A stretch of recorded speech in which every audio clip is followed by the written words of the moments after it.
Hello again and welcome to the second of 3 videos that I'm filming in this car park in High Wycombe because I'm a little bit early for a podcast that I have been invited to go on.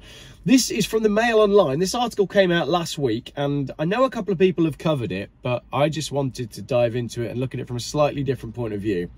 Couple forced to sell brand new Land Rover at £14,000 loss 1 month after buying it, after insurers cancelled their policy and the manufacturer won't insure them either despite being model drivers. So we're back into the Land Rover Range Rover insurance debacle.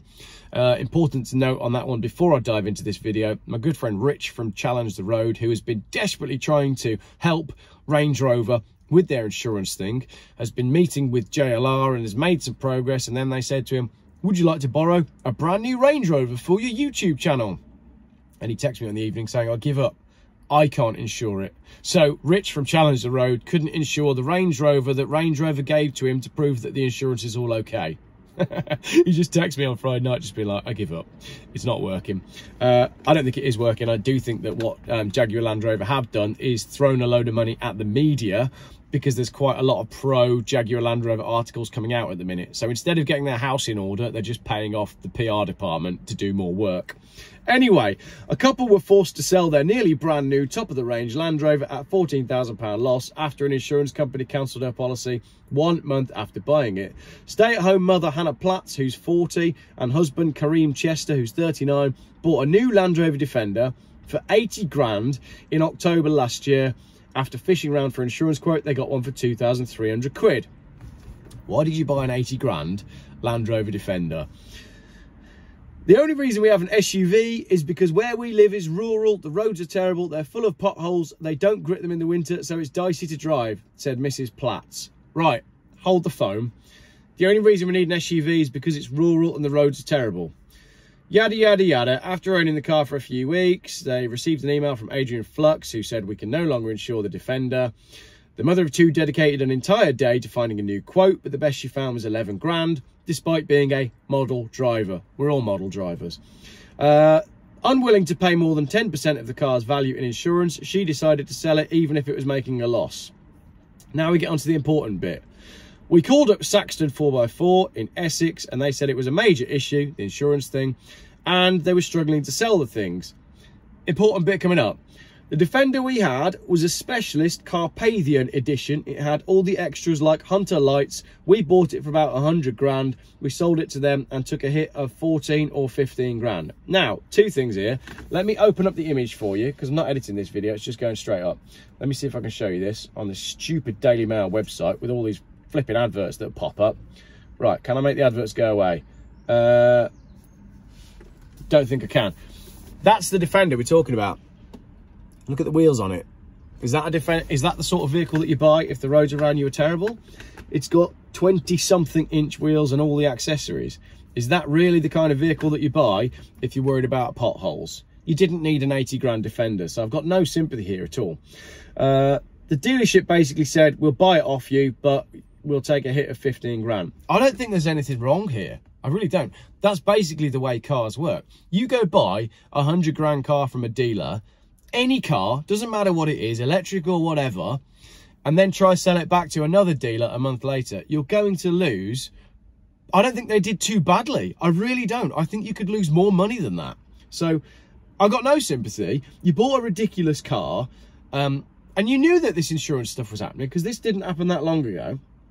So you went and bought a ridiculously expensive, inappropriate car that is a very popular vehicle for being stolen, and you bought it in a spec that's desirable to yourselves and therefore to thieves. So it's really your own fault.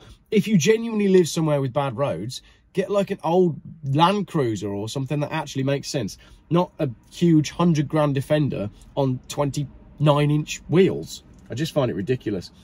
Jaguar Land Rover said the new police data shows that Range Rover now ranks 3rd in vehicle thefts. Still not a good thing. The firm previously said that 8,500 quotes offered since the launch of their own insurance product in October. The average quote is £200 a month. I don't believe this because I am seeing more people who can't insure their cars on the JLR insurance policy than can. And I'm sorry, but if Richard from Challenge the Road can't insure a new Range Rover, then you don't have any hope at all. It's finished. It's all finished. Where else did we go from there? When we got home, we tried to insure the car. The best policy we got for that car was $9 grand a year. We were paying $2 grand a year before, which is not cheap, but $9 grand is ridiculous. Then there's so this is their Range Rover Sport. So they also have a Range Rover Sport, which is, this is hilarious. Okay, I absolutely have no sympathy for these people. Let me show you the image of the Range Rover Sport. Right, here it is.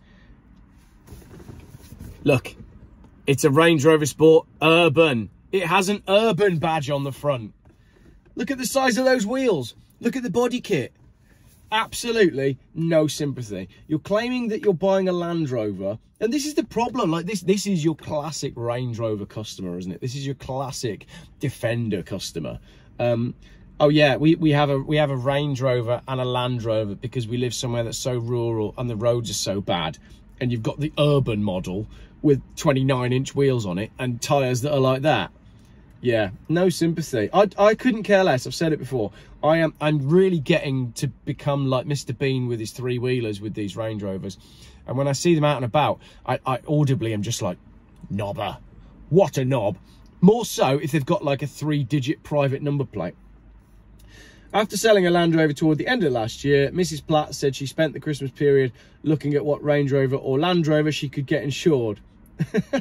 So, just give up.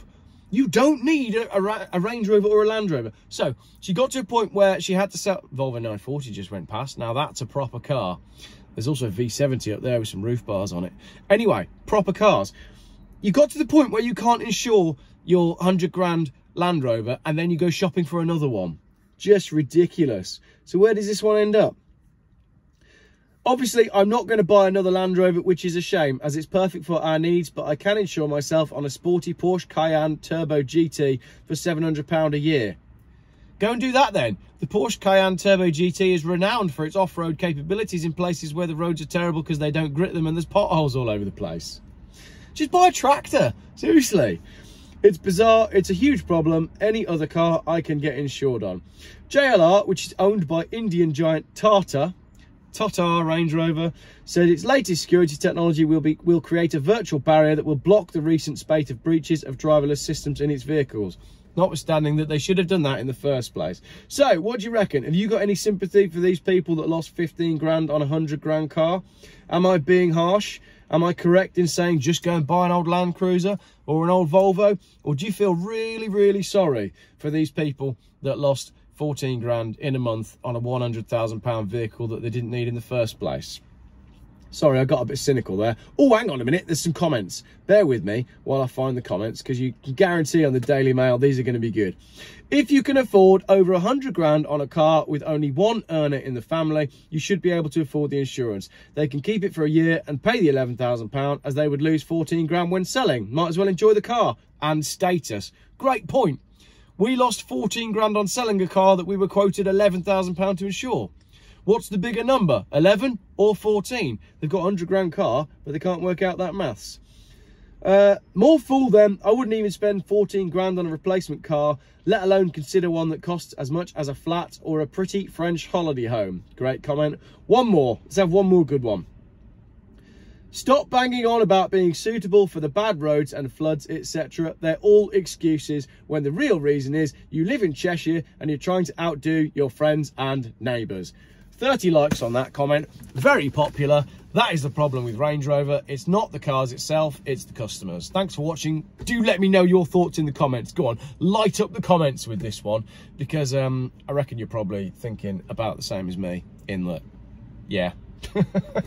Should have bought a Tesla. Just anything other than a Range Rover. Get off Instagram and go live in the real world. Have a car that actually works for what you need it to do, that you can insure, and don't worry about what you look like for other people. Concentrate on just being a great person. They might be great people. I apologise if you're watching and you're those people and you're really, really lovely people. Come on, join me in the car for a chat. Let's do a podcast.